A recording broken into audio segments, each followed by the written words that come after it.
People used to call me a go-getter. For me, when I want something, I get it. Okay. Nothing can stop me. Once I set my eyes on something and say, this is my goal, I have to achieve it. Yeah, you can have some small setback, but I will not always forget I'm a go-getter because I always wanted to be the best. In class, for example, when I was in O level, for us we used to compete in class with the other girls. Who is winning in this subject? Who is winning in that? Study was competition. I didn't want anyone to win me, and there were others who didn't want to win. Sometimes we have a chance. Yeah, so that's what I was. And you know what inspired me first of all? Growing up in a village, I saw women suffering. Women were suffering, doing manual labor, and the men were mistreating them. I feel like I called it being mistreated. And I said, me, the only way I can survive this is my head, my brain, and my pen. And my grandmother used to say, if you don't want to suffer like those villagers, those women who are suffering, because we would see a woman carrying a child on the back, carrying a hoe, firewood on the head, and with a tonic gomesi.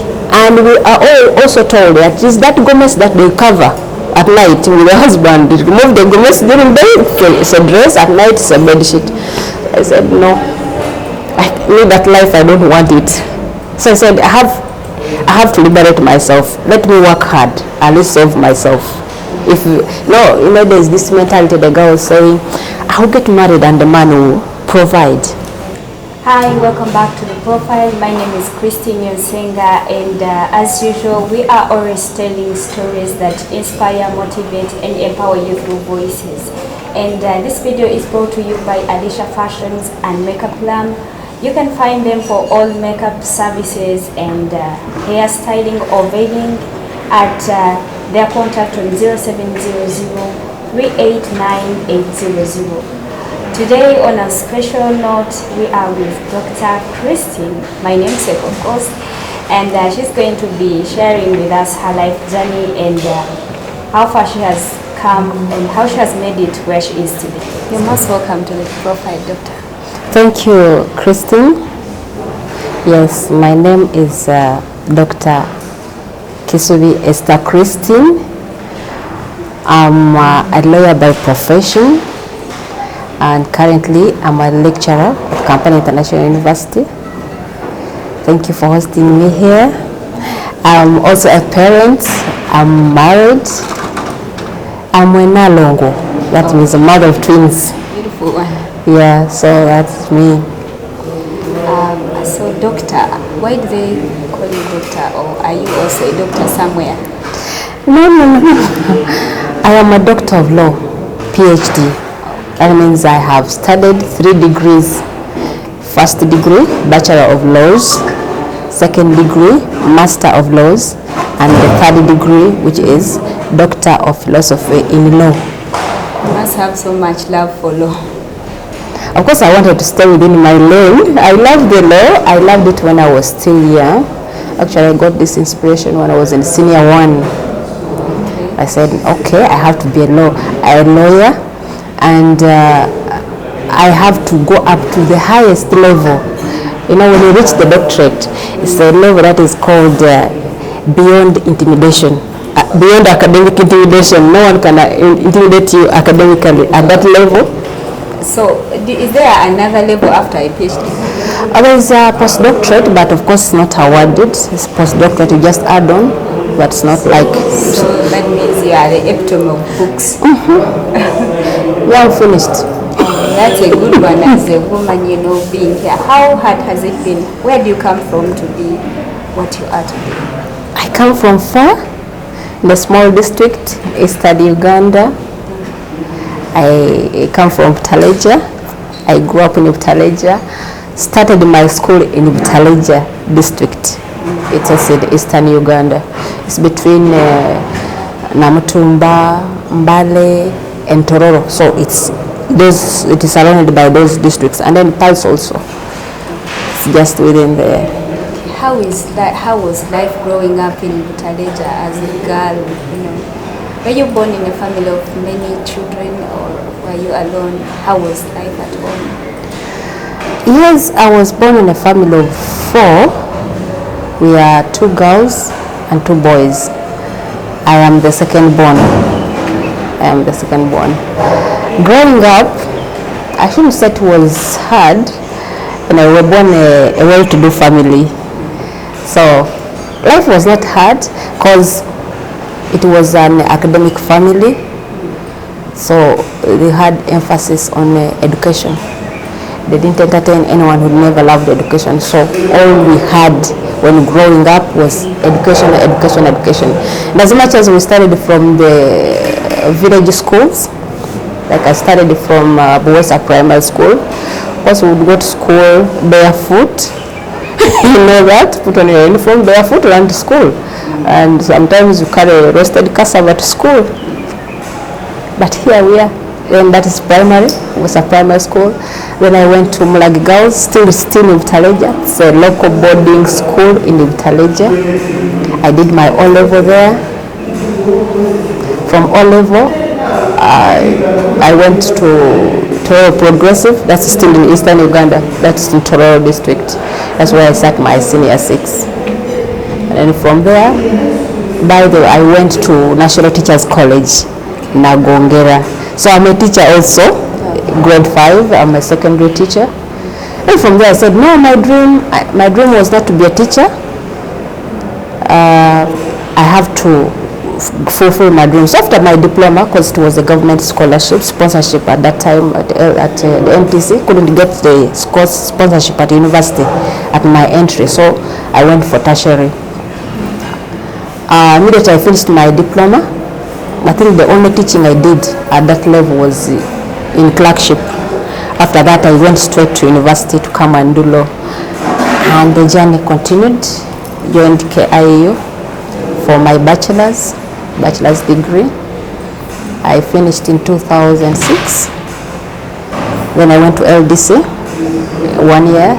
After LDC, I was lucky enough that KIU called me back because I studied in KIU for my bachelor's. KIU gave me a job as a tutorial assistant. So from at that time, I was also doing some legal practice in town with some law firms. Did legal practice for about 4 years. Then I decided to concentrate on academics. Then I enrolled for master's in law.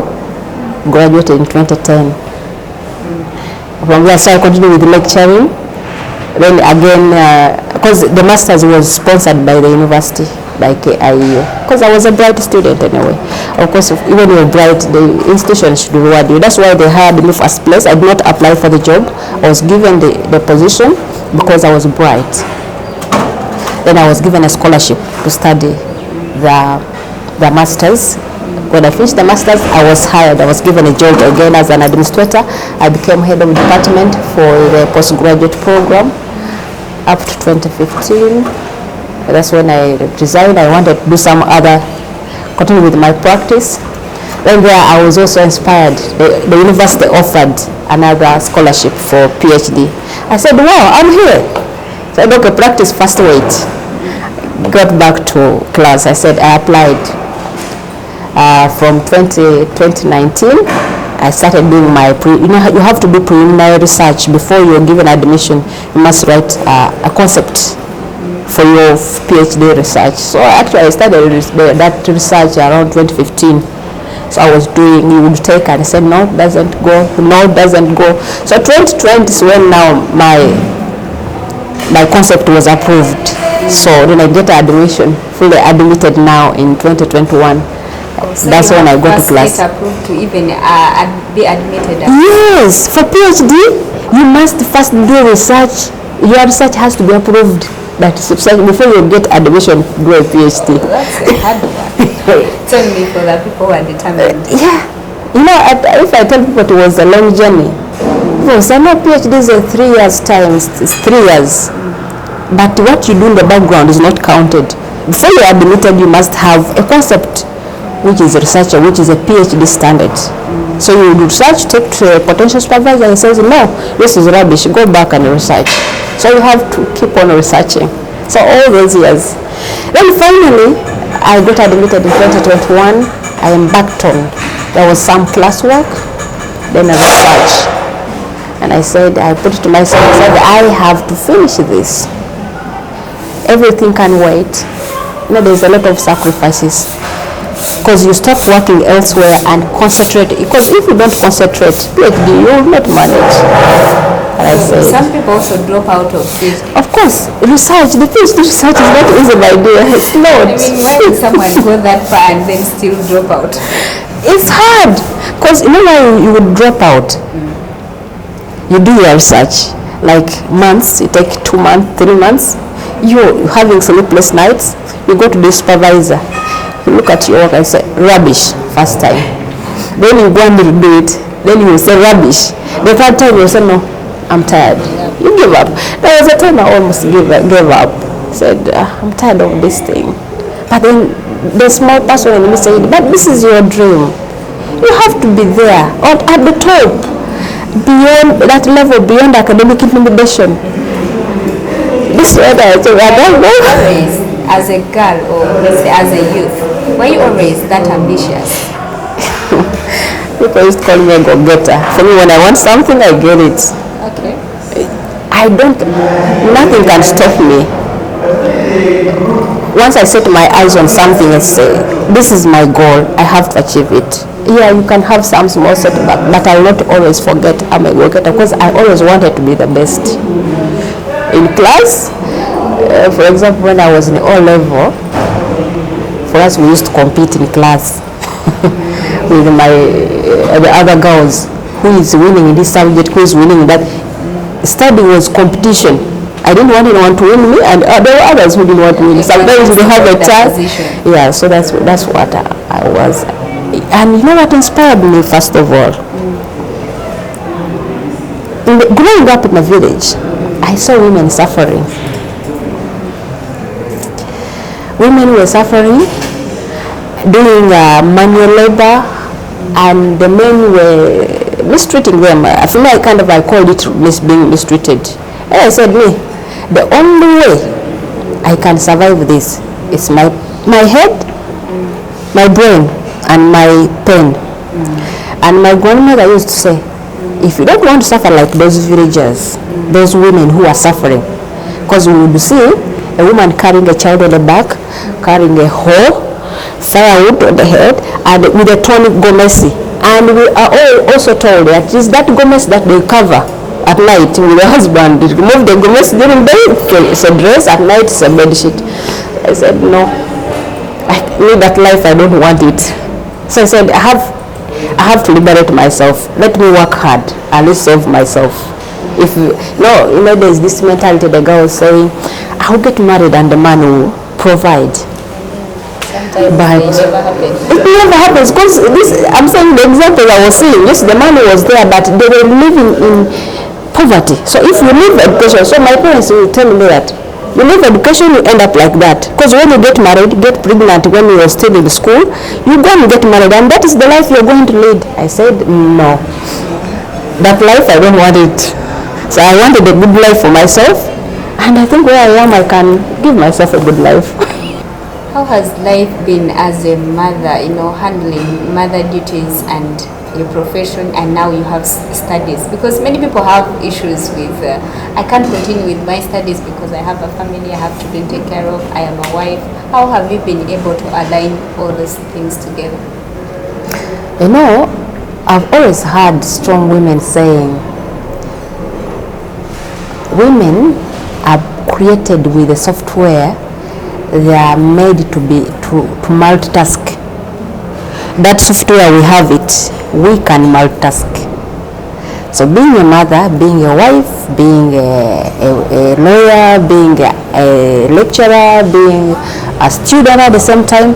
So software in us. We just need to accept it, and you know how you divide your time and everything. At least that what I know, that at least everything will not get 100%. Somewhere something will get cheated, but at least you try to balance. But it's not some easy thing. It's that you feel like you're stressed out, you feel like drained out, but you need some inner energy to push you forward. A reason why you have to... Yes. You have, for example, when my children were still young, because they were going in nursery, so you have to wake up at 5, prepare them, prepare everything, and you also have to prepare your work, first of all, for lecturing. Well, then you have to go to work. You have also prepare food for them, and now you have to think of a lot of things. By the time you come back from work, they want mommy's attention. You have assignment on the computer. You have to prepare for tomorrow's lecture. So you divide yourself. Say, okay, I will sleep for 2 hours. Okay, let me handle these ones. Take care of these young little ones. Give them their love. Then I have to prepare some good food for my family. Yeah, once in a while. Now preparing good food, like I would say, okay, Sunday, it's a family day. No computers, no work. And at work I said, please, Sunday don't contact me. It's my family day. Bonding and just being there for them. That's how I try to balance that. Your family must be proud of you.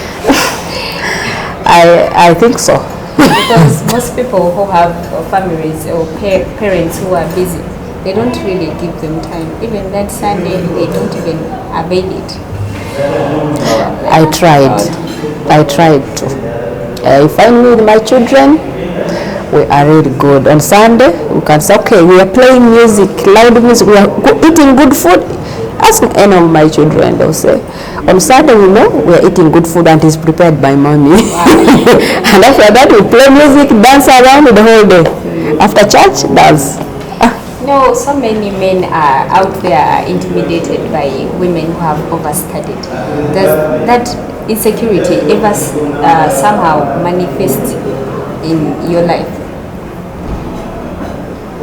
Those insecurities, people have their own insecurities, but to me I think women, if you have studied, it doesn't change the fact that you are a mother, you're a wife. It doesn't change. Actually, when I reach home, you may not know that I'm even a doctor, I'm not even a lawyer. At home, it's me. It's me. I don't know. My qualifications stop there. I don't even know whether my children even call me doctor or counsel. Nothing. It's just me with them. It's us who put those things in ourselves to say you bring your prestige at home and you intimidate others. But if you remember, because if what I realized, your family, if you don't give it time with our busy schedule, you're most likely to face issues. First of all, your children, they will not have proper guidance. You'll be leaving them for either the maids to groom them, the TV to groom them. Because now I use Sunday to groom my children. Okay, this is how we cook, we do this. All my children know how to cook. Even the ones now in P1, they know. They know that these are the spices we put, at least they know. But when we are cooking, one time I was not there, I brought a new maid. And now this girl in P1 told her, here, this is how we cook. Switch on the gas like this. Oh, so your young girl was... Yes, she was teaching the maid. Wow. This is how we switch on the gas and the spices. Cut this, and prepare it like this. Now, if I had not trained her, then she would not know, they would just eat anything. You know, when you get a maid from the village, she doesn't know. Now you find the children have starved because they're not used to that kind of food. So for me, I love my family and I give them time.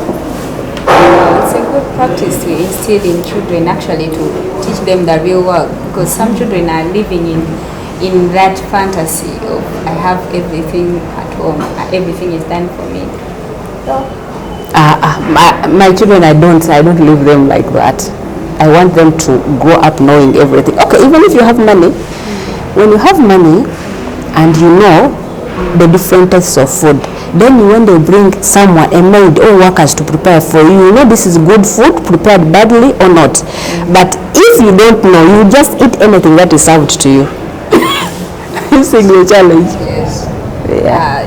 That means, that goes back to the parents. You just need to groom your children how you would want them to be. Just like the way you want your child to look like or what you want them to do. They are not going to pick them from elsewhere but from you as a parent, especially as a mother. So I think it's always good to create that time, set apart that time for your family, for your children, for your husband. And is there something that people don't know about you, that one thing that identifies you as Christian, that people don't know about you? One thing that identifies me, I think I've always been me. Maybe I'm a music teacher. Oh, okay. When I listen to music, I know a good piece and a bad piece. Regardless of being a lawyer, I know I can listen to music and I tell you all the instruments and whether the vocal is so. Maybe that's one thing that people don't know, that behind the lawyer there is this entertainment person. Okay. Yeah. So that means you've always loved music. Yes. By the way, I've trained at home because we like dancing. We dance different dance, not these Western dances, but local dances. This one has even inspired my son. He's in secondary, he's in senior too, but he's performing very well. He's in a boys' school, but the school says this boy has talent. And what he tells me that, Mommy, it's you who has been training me all these dances. I didn't know. Now I tell them, okay, today we are dancing. Dances from Bunyoli.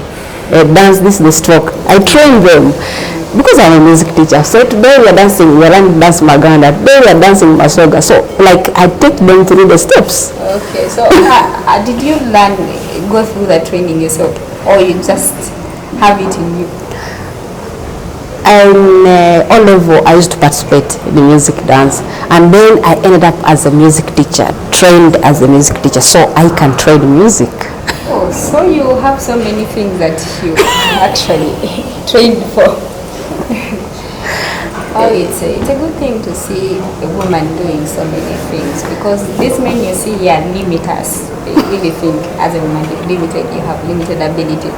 They don't actually understand that as women we have that superpowers in us, and it's good that some of you are they call it you're doing it for us to see, so that we can also do it. Yeah, true. And this is what I want a girl child to learn, that you can do it. Yeah, it's not bad to wait for your husband to provide everything, but at least the Bible says we are helpers. If the man cannot help you, if the man does not have enough or is limited in one way or another, give a helping hand. There's this thing that the women have always said, when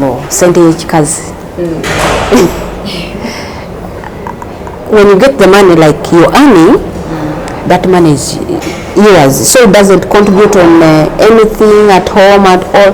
By the way, for me, I started not to have my private money, but I started that whatever I earn is for us, the family. I bring that money in this basket, and all the developments are here for us, for the well-being of me and my children. That's my motive. So my husband will bring, I bring, and we develop together. That is it. That's a good thing, I think most women should pick up from, because women are so stingy with their money. True. So I bring, the man has to bring everything. That's not my type. And I think this is why some men prohibit their women from working, because at the end of the day you will see no change. Like you're working, no change. You're working, but what are you contributing here? And you, in the end, if you don't contribute anything, this man will chase you away. Because when the time comes, in relationships there are these ups and downs. So he will say, even if I sent you away, I lose nothing. But of course, if you have values, of course, when I was building this house, the woman brought 50%, I brought 50%. You have some guilt, say, how do I send out this woman who has contributed this big, So, body is felt. In life, I personally also want to be felt, like I love to be relevant. But you be there, you bragging that you're working, but you're bringing nothing on table, yet you're working. So I think our fellow women should learn from that. And what are some of the challenges you meet in this field as a lawyer, as a lecturer? As a lawyer in law, when we are studying law, we get excited. When I finish law school, I'm going out there to make big money. You only get the reality after LDC. And you go to the field, clients don't trust you immediately. The clients can trust you after 10 years. And there's one lecturer of mine who said that you people, you may even do practice for the rest of your life when you have never got that big case that will make you be prominent. So it's very hard. It is a real struggle when you are lucky and you have you land a chance. I'm not saying the field is hard, but when you land a chance and go to a good law firm, you can grow very fast. But if you're unlucky, you go there, you will take time to start getting clients who trust, big clients. You can get the small the thieves, the maize thieves and what, they can trust you to go and bail them out from police and all that. But we're talking about big cases. You have to wait for a long time to get What advice would you give to some young girls who are out there and they have dreams, they have somewhere they want to be? The girls should not give up. The young girls out there, they should not always give up on their dream. It may take long, but in the long run you will achieve it. You know, my journey has not been straight. I think you've seen where I started from. I was from all level. That's where I decided senior 1 I want to be a lawyer, but after senior 6 I couldn't go straight to university. I had to branch to go and do education because I did not get an opportunity to join the university. So from education I still said I want to be a lawyer, and I had to come back to the university and do law. And I was lucky that now after my first degree my parents could not again pay money because of now I trusted my head. I had to work hard to be bright. So when you have a goal, work hard to achieve that goal. Don't think it will just come. Sometimes you may not God may not. It was long when God brought manna for people, like just pray God drops bread. You must work for it. So if you know if you don't have the brain but you want to study, still find a job somewhere, work and pay for your tuition. Achieve your goal as long as it's a proper goal. Go for it, never give up.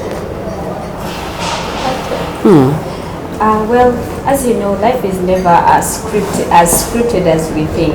Today you know what you are, you know what your parents can afford, and tomorrow you don't know.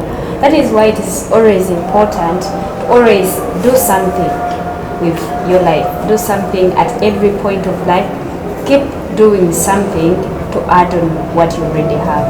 And as we have had Christine's story, she has made it this far, and it has not been all that smooth. So keep the hustle and keep the discipline.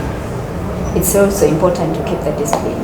Thank you so much for watching the profile, and we have been sponsored by Alicia Fashions and Makeup Glam, and they do all makeup services and bridal styling and veiling. You can contact them on 0700389800 and you get more information about their services. And don't forget to follow us on our socials at Nsenga Christine, and also subscribe to the channel. Until next time, bye bye.